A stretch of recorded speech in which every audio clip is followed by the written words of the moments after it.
Chaque jour, Charles et Carole vous présentent la leçon de l'école du sabbat.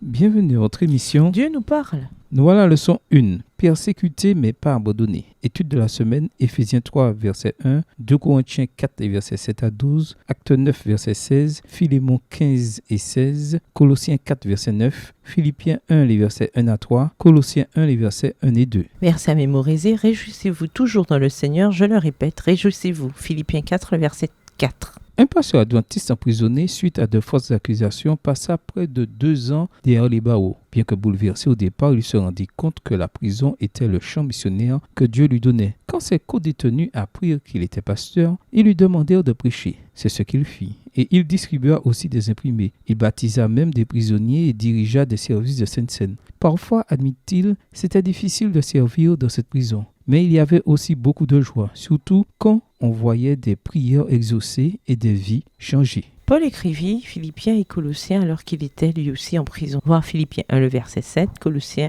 4, le verset 3. En fait, à Philippe, après l'accusation injuste de Paul et Silas, le geôlier leur mit des entraves de bois aux pieds. Acte 16, le verset 24. À minuit, ils priaient et chantaient les louanges de Dieu. Les prisonniers les entendaient. Acte 16, le verset 25. Réellement, ils savaient comment se réjouir toujours. Cette semaine, nous examinerons les circonstances rencontrées par Paul dans ce qui lui arrivait. Il voyait l'objectif plus grand. Peut-être son expérience pourra-t-elle nous servir dans nos épreuves, car nous en avons forcément. Au revoir. Et à demain si Dieu veut.